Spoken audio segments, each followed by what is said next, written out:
walk into a store to buy one thing and leave with four. You upgrade your phone not because the previous one stopped functioning, but because standing in line made the upgrade feel urgent. You have been paying for subscription services you have not opened in months. Every one of these decisions was constructed to feel exactly reasonable enough for you to follow through. The financial industry, advertising agencies, and retail corporations employ behavioral scientists whose specific job is to identify every exploitable pattern in how the human brain processes financial decisions. These are predictable, consistent mechanisms worth hundreds of billions of dollars annually to companies that understand them far better than the people they are applied to. And the only meaningful protection is understanding the traps before stepping into them.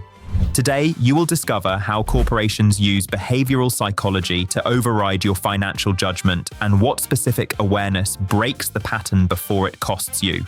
Welcome back to Finance Insight in High Def, where we give insight into proven financial principles and how we can use them to improve our daily lives and build towards a better financial future.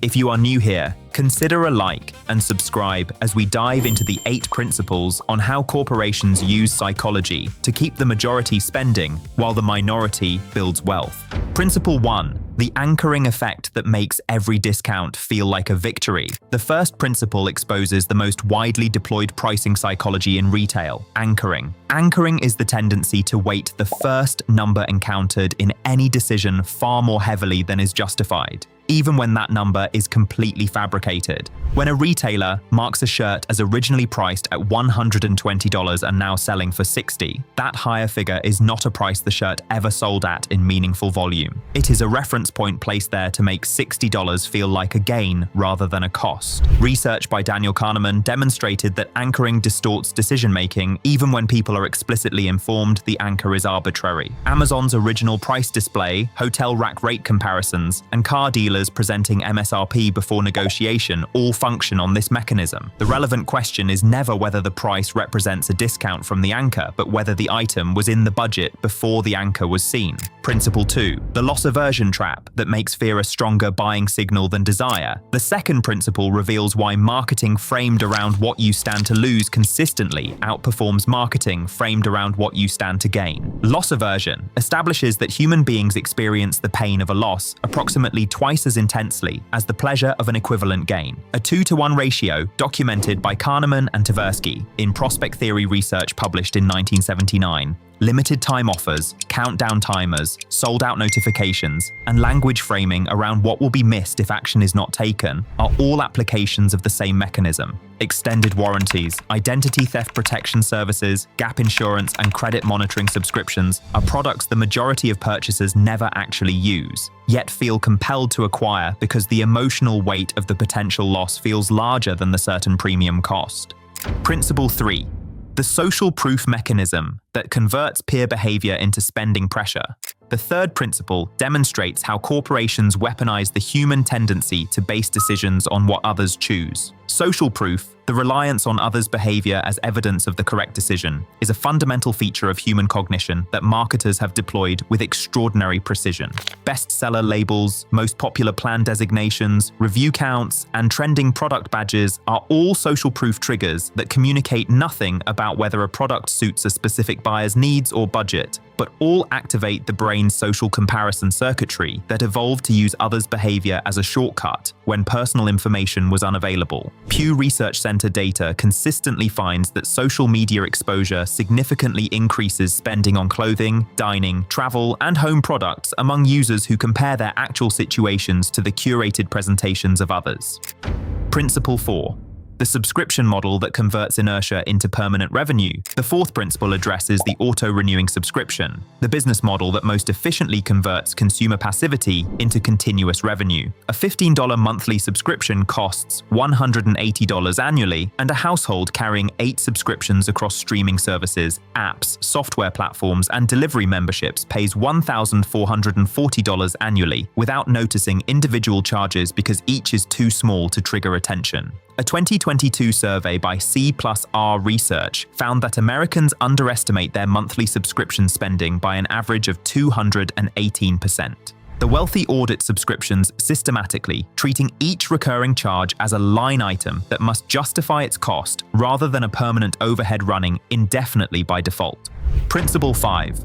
The decoy effect that steers every pricing decision toward the seller's best margin. The fifth principle reveals a pricing structure most people have encountered hundreds of times without recognizing the mechanism. The decoy effect, documented by Dan Ariely in Predictably Irrational, describes how introducing a third pricing option slightly worse than the most expensive offering dramatically increases selection of the most expensive option. A magazine offers a digital-only subscription at $59 and a print plus digital subscription at $125. Most people select digital. Introduce a print-only subscription at $125, offering substantially less at the same price. Suddenly, print plus digital appears obviously superior in value, and the majority of buyers select it. The decoy was never designed to sell, but to change what the majority would choose, and the same mechanism appears across software pricing tiers, cable packages, and airline seat classes. Principle 6, the cashless payment design that eliminates the cost of spending. From the decision, the sixth principle addresses the deliberate removal of psychological friction at the point of purchase. Spending physical cash activates a measurable pain response in the brain,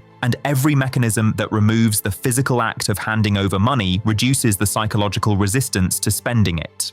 Research by Prelec and Semester at MIT in 2001 found that credit card users willingly paid up to twice as much as cash users for identical items in an experimental auction. Customers who see a $400 item priced as 4 payments of $100 consistently report higher purchasing rates than those who see the full price, because the brain processes installments and lump sums through different cognitive pathways. Principle 7. The urgency illusion that compresses the window available for rational decision-making. The seventh principle exposes the manufacturing of artificial scarcity and time pressure to eliminate the deliberation that leads most consumers to forego purchases they do not genuinely need. Flash sales with countdown timers, limited stock warnings, exclusive 24-hour offers, and today-only pricing are all manufactured pressure.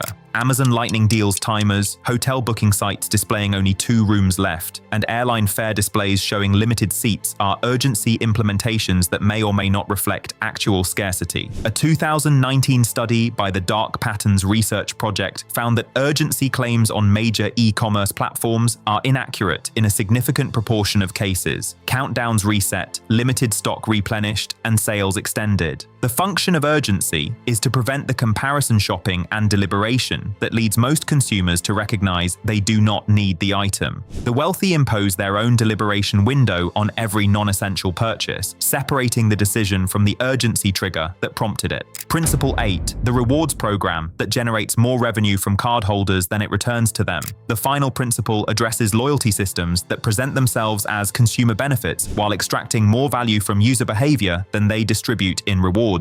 The credit card rewards industry is funded primarily by interchange fees charged to merchants on every transaction, ranging from 1.5% to 3.5% of the purchase price. Rewards cards carry higher interchange rates, and merchants recover the cost through slightly higher prices. Customers paying cash effectively subsidize the rewards of credit card users without receiving any portion of the benefit themselves. Consumer Financial Protection Bureau research consistently finds that rewards cardholders carry higher average balances and pay more interest annually than non-rewards cardholders. The interest revenue from higher balances far exceeds the rewards distributed, meaning for anyone who does not pay their full balance every month, the rewards program costs more than it returns. The wealthy who use rewards cards carry a zero balance monthly, treating them as rebate programs on spending they would have done regardless. Everyone else is funding the wealthy person's miles. If this breakdown of 8 psychological money traps has given you insight on how corporations engineer spending decisions before you make them, share this with anyone who believes their financial decisions are entirely their own. Like the video, subscribe to Finance Insight in high def, and comment down below on which of these 8 traps you have fallen for most often and what helped you recognize it. See you in the next video.